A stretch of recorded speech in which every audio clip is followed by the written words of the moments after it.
Hello, everyone. Welcome to today's podcast episode. Today, we're talking about chapter 1 of my book, Leadership Gems for Women, 30 Characteristics of Very Successful Women. And I did just a short, quick podcast introduction last week to just sort of kick off this series. And as I shared then, I'm not reading the book to you in this podcast series. I'm really sharing some thoughts that aren't in the book or some different perspectives or things that I've thought about since I wrote the book. But I really wanted to do a series digging into these characteristics of very successful women leaders. So today we're kicking off by talking about chapter 1 in the book. Be authentic. There's absolutely no doubt that successful women who influence others at a high level are authentic. They have authenticity in their lives. And, I think that there's a paradox when it comes to authenticity. I think a lot of times we think or we admire authenticity in other people, but it's scary to be authentic ourselves because being authentic makes us vulnerable. Right. And sometimes that can be scary. It's being confident enough in yourself and who you are to put that a picture of yourself on social media that hasn't been photoshopped to where it doesn't even look like you, or, sometimes showing the authentic side of you rather than the picture perfect side that a lot of times social media would have us believe is the true reality. And all of us can find value in learning to be more authentic and true to ourselves rather than presenting a persona of ourselves to the world. And I think that that's a struggle for a lot of us. I did a podcast a couple months ago on our identity as a person. And I think that that's critical because a lot of times we have not formed our identity on something that is true to ourselves. And so then we feel like we have to present a face to the other side of the world. We have to be somebody or something that we're not if we're not able to be true and authentic to our own character. Brene Brown said, authenticity is a collection of choices that we have to make every day. It's the choice to show up and be real, the choice to be honest, and the choice to let our true selves be seen.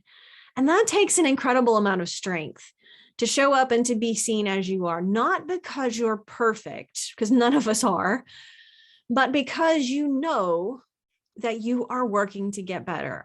And I've shared with you before my favorite quote from Michael Josephson: you don't have to be sick to get better. There's nothing wrong with you, but you're not perfect. But you don't have to be sick to get better, right? And it takes an incredible amount of strength to show up as being authentic in our day-to-day lives at work or at home and being true to that, because it can be vulnerable, right? It's being authentic and not telling someone that you're fine when you're not. How many of us have done that? I know I have. Somebody says, "Hey, how you doing?" And you're like, "Fine." And you're like, "No, I'm not really fine." But we kind of just on autopilot do that, right? A lot of times we're not being authentic to the struggles that we're facing. And I think that's a balance. Of course, there's a time and an appropriate place to share those struggles or to talk about, "Hey, I'm not fine today."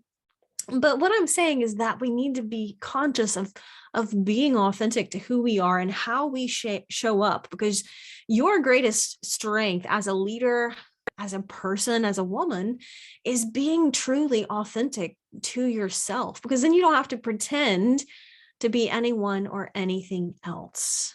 And that's where the beauty of being authentic is. A lot of times we think that, particularly if we are in a formal level of positional authority, if you are in a company where you're a CEO or a manager or a boss, you have a title, because that's not leadership, right? That's just a position.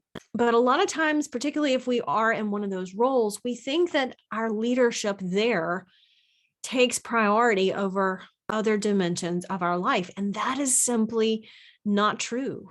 It is simply not true. That's just BS, not that BS. It's a belief system where you believe that you can compartmentalize who you are as a leader at work is different than who you are as a person at home. And really, we bring our whole selves to wherever we go. We can't help it.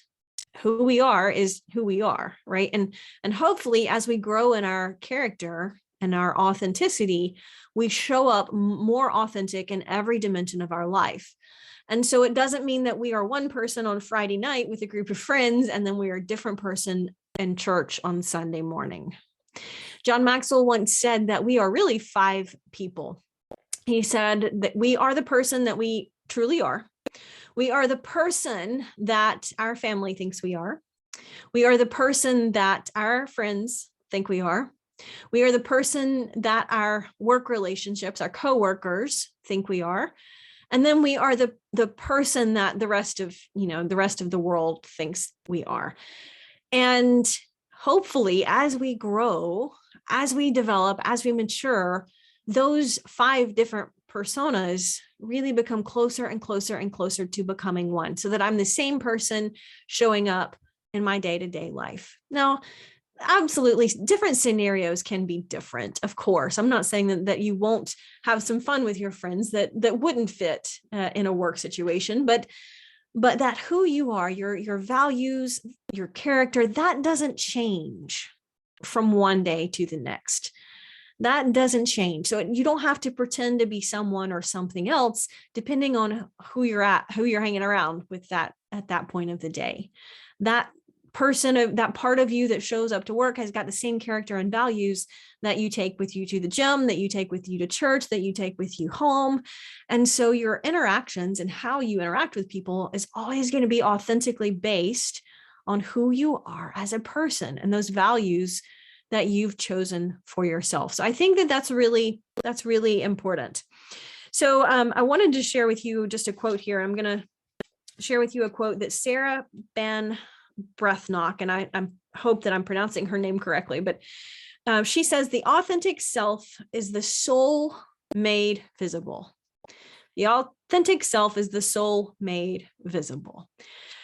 And, that really is just being who we truly are and being authentic to that and honoring that. And there again, there is, that can show up in so many different ways. Like just now when I wasn't sure how to pronounce that name, I'm not going to pretend that I know it. I'm not going to be worried about it if I don't get it exactly right. I'm just going to say, hey, I'm not quite sure if I'm pronouncing that right. And that's okay, right? Our authenticity as a leader, as a person, doesn't help us build influence by pretending to be perfect. It comes from acknowledging that we're not perfect, but working to improve ourselves, working to grow, working to mature, working to learn. Because that is the only way that we can grow, right? Is to learn, to expand our level of awareness, of self-awareness, of awareness of other people and how they show up and how our interactions are affecting them. The sad thing is that most of us are very incredibly self-centered. It's just a fact. Most of us are extremely self-centered because we are who we are. We're human, right? That's just part of being human.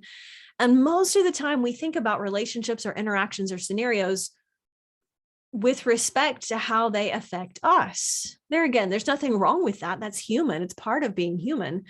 But it takes growth and it takes character to step out of that and empathize with seeing it from a different perspective. And a lot of times, if we can do that, we can strengthen the relationship and increase our influence in that moment. But we have to be authentic in order to do that. We have to be comfortable with being authentic with who we are so that we can step out and see things from a different perspective. And that's, that comes down to just being willing to be who we are and then work to improve it. So just a couple of thoughts I wanted to share with you. These are some tips that I put in the book, a couple of them, and some others that are just off the top of my head, but looking for ways to be more authentic in your day-to-day life. If you're not fine, number one, don't tell people you are. It's okay to say, you know what? Hey, today's not the best day, but I'm keeping a positive outlook. It's okay to say that. It's okay to say, you know what? I'm having some challenges. I'm having some struggles, but here's what I'm grateful for today in this moment. But just work intentionally to be more authentic in how you show up in dialogue. That's key to just saying, you know what? I'm not going to fake it till I make it, because you can't really fake it when it comes to people. Most people can tell if you're trying to fake it. And so it really says, I'm going to start with being authentic to how I show up. Number two, it's absolutely okay to say something like, hey, I'm having a bad hair day. Don't worry about having everything perfect every time. I was recently, not planning. I had not planned in my day to go anywhere a couple of weeks ago. And one of the girls groups homes that I volunteer at regularly, I go in and regularly work with girls who've been rescued from sex trafficking, and teaching them leadership and personal growth principles and things like that. And we do some fun activities too. But anyway, a few weeks ago, one of the places where I do that mentioned that one of the girls was having a celebration for her birthday, and she really wanted me to attend. And I hadn't planned to go anywhere that day. So it was one of those days where I hadn't run and I wasn't doing anything. I didn't have any meetings or virtual things or anything. So it was a dry shampoo kind of day. And that's rare for me because most days I'm getting sweaty running and stuff like that. And I absolutely just have to wash my hair. But anyway, so it was, I remember it was a Wednesday, just a couple of months ago.